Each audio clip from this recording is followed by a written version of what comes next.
ఈ Paytm journalist ఈ మాట నేను అనలా. గతంలో ఈయనకి పేమెంట్లు ఇచ్చిన వ్యక్తే, మాజీ పార్లమెంట్ సభ్యుడే అన్నాడు. వాళ్ళ ఈ పేటిఎం జర్నలిస్ట్ బిల్ గేట్స్ గురించి ఏం మాట్లాడుతున్నాడో వినండి. ప్రపంచ కుబేరులో నెంబర్ 1 స్థానాన్ని 10 సార్లు ఆక్రమించుకుని తన సంపదనంతా పేదల కోసం ఖర్చు పెట్టి నేడు ఆ స్థానాన్ని కోల్పోయి 10 స్థానాల కంటే దిగువకు చేరిన బిల్ గేట్స్ గురించి ఈ పేటిఎం కూలి జగన్మోహన్ రెడ్డి భక్తుడు ఎంత అసహ్యంగా చండాలంగా మాట్లాడుతున్నాడు చూడండి.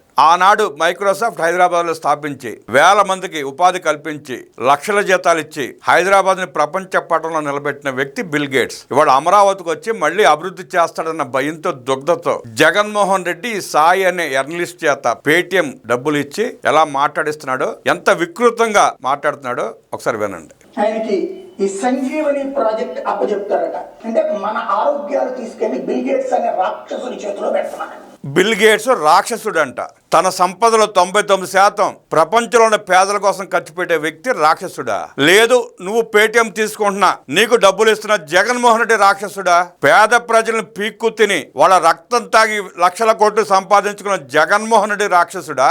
పేదల కోసం తన యావదాస్తిని దారబోస్తున్న బిల్ గేట్స్ రాక్షసుడా? సాయి, నువ్వు అన్నం తినే మాటలు మాట్లాడుతున్నావా? నీకు వయసు పెరిగింది, బుద్ధి మాత్రం పెరగల. బిల్ గేట్స్ అనేటటువంటి వ్యాక్సిన్ కోసం ప్రపంచాన్ని నాశనం చేసినటువంటి రోగాలను సృష్టించినటువంటి పేద ప్రజల ఆరోగ్యం కోసం వ్యాక్సిన్ తయారు చేయడానికి వేల కోట్ల రూపాయలు ఉదారంగా ఇస్తున్న బిల్ గేట్స్ ఎక్కడా? డబ్బుల కోసం మాట్లాడి నీచత్వానికి పాల్పడుతున్నా నువ్వెక్కడ సాయి? బిల్ గేట్స్ పేరెత్తే అర్హత లేని నువ్వు ఆయన గురించి మాట్లాడటం నీ చుట్టూ ఉన్న వాళ్ళు కూడా అసహ్యం కలిగించేలా ఉన్నాయి. ఏనాడు వీడు రోగాలకు సంబంధించినటువంటి పాండమిక్ గురించి మాట్లాడాడు అన్నది ఎపిస్టన్ ఫైల్స్ లో కూడా తేలింది. ఎపిస్టన్ ఫైల్స్ లో తేలిందంట. అక్కడ నువ్వు ఉన్నావా? ఏం జరిగిందో నీకు తెలుసా? తెలిసే మాట్లాడుతున్నావా? ఎపిస్టన్ ఫైల్స్ గురించి బిల్ గేట్స్ స్పష్టంగా మాట్లాడాడు. ఆయన ఖండించాడు. ఎందుకు జరిగిందో, ఆ ఎపిస్టన్ ఫైల్స్ లో ఎందుకు తన పేరు వచ్చిందో స్పష్టంగా చెప్పిన తర్వాత కూడా నువ్వు ఇంత నీచంగా దిగజారిపోయి మాట్లాడుతున్నావంటే నువ్వు ఆంధ్రప్రదేశ్ భవిష్యత్తు మీద, అమరావతి నిర్మాణం మీద ఎంత విషం కక్కుతున్నావో, జగన్మోహన్ రెడ్డి ఎంగిలి కూటికి ఆశపడి నువ్వు ఎంత దిగజారిపోయి మాట్లాడుతున్నావో స్పష్టంగా అర్థమవుతా ఉంది సాయి. ఒకప్పుడు మైక్రోసాఫ్ట్ వ్యవస్థాపకుడు అంటే గొప్పగా మెచ్చుకున్నాం, కానీ వాడు ఒక పెద్ద ఫ్రాడ్ గాడు. నువ్వు ఫ్రాడ్. నీకు డబ్బులు ఇచ్చే జగన్మోహన్ రెడ్డి పెద్ద ఫ్రాడ్. సిగ్గు లేదా నీకు? ఎంగిలి మెతుకులు తిని నోటి విరోచనాలు చేసుకోవడానికి జర్నలిస్ట్ అని పేరు చెప్పుకుని బ్రతుకుతున్న నీది ఒక బ్రతుకేనా?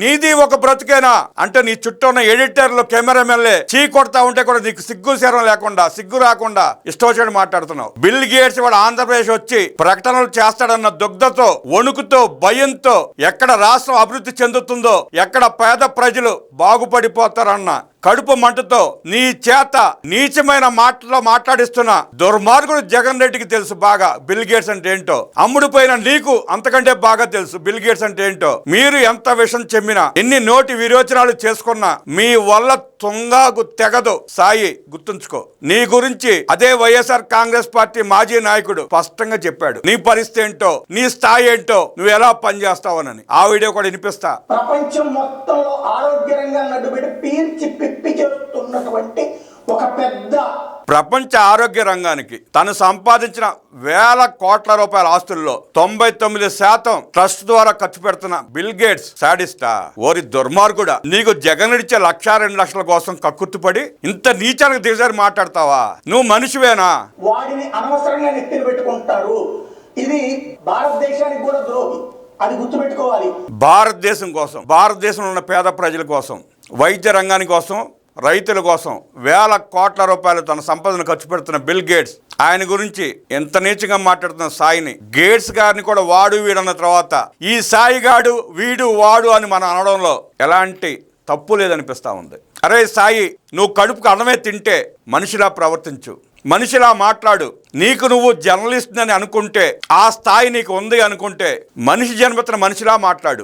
దుర్మార్గుడా, కేవలం పేటిఎం డబ్బుల కోసం ఇంత దిగజారిపోయి మాట్లాడతావా? బుద్ధుందా నీకు? మనిషివేనా అంటే దుమ్మెత్తి పోస్తున్నారు ప్రజలు. ఈ పేటిఎం సాయి గురించి, ఈ సాయికి మొన్నటిదాకా డబ్బులు ఇచ్చిన వ్యక్తి ఏం మాట్లాడాడో అది కూడా ఒకసారి విందాం. ఆ పేటిఎం జర్నలిస్ట్ సాయి గురించి మాజీ వైసీపీ నాయకుడు, జగన్మోహన్ రెడ్డికి ఆంతరంగికుడు, అన్నింటా ఎటు ఆ విజయసాయి రెడ్డి గారు ఏం చెప్పారో ఒకసారి విందాం. ఎంత దుర్మార్గుడో, సాయి అనేవాడు ఎంత వెదవో స్పష్టంగా చెప్పాడు విజయసాయి రెడ్డి గారు. విజయసాయి రెడ్డి గారి మాటలు విన్న తర్వాత ఆ సాయిని మంచివాడు అంటారో, చెడ్డవాడు అంటారో, పేటిఎం గాడు అంటారో, సన్నాసి అంటారో, వెదవ అంటారో మీరే చెప్పండి. నేనేదో సపరేట్ పార్టీ పెట్టి దానికి చంద్రబాబు మద్దతు తీసుకొని నాయుడు గారి దగ్గర నుంచి నేను ఆర్థిక సహాయం పొంది ఆయనలో ఒక భాగస్వామిని అయిపోతాను అని నేను ఒక ఆరోపణ చేశాడు.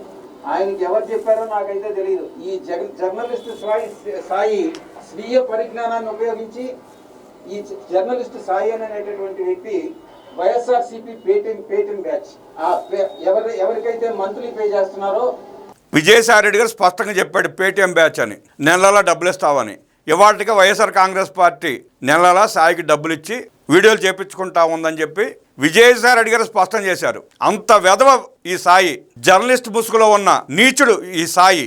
బిల్ గేట్స్ వచ్చి ఉదార స్వభావంతో ఈ దేశానికి ఈ రాష్ట్రానికి సేవ చేస్తుంటే అశుద్ధపు మాటలు మాట్లాడుతున్నాడు ఈ సాయి. ఈ పేటీఎం కూలి రాష్ట్రం అభివృద్ధి చెందుతా ఉంటే ఈ జగన్మోహన్ అనే దుర్మార్గుడు కొంతమంది పేటీఎం గాలను పెట్టుకుని జర్నలిస్టును పెట్టుకుని ఎలా విషం కక్కుతున్నాడో ప్రజలు గమనించాలి. ఇలాంటి దుర్మార్గుల్ని మెట్టుతో కొట్టాలి. సంజీవని అనే ప్రాజెక్టుకి బిల్ గేట్స్ ఎంత ఉదారంగా సహాయం చేస్తున్నాడో, రాష్ట్ర పేద ప్రజల ఆరోగ్యం గురించి ఎంత మదనపడి అండగా నిలబడి సహాయం చేస్తున్నాడో తెలిసినా కూడా ఇలాంటి దుర్మార్గుల్ని, ఇలాంటి దుర్మార్గపు మాటలను మనం అంగీకరిస్తే మంచి చేసేవాడిని కోల్పోతాం. సాయి లాంటి దుర్మార్గుణ్ణి మెట్టుతో కొడతారో, బిల్ గేట్స్ లాంటి ఉదార స్వభావం గలవాడిని, దాతృత్వం గలవాడిని దూరం చేసుకుంటారో ప్రజలే నిర్ణయించుకోవాలి.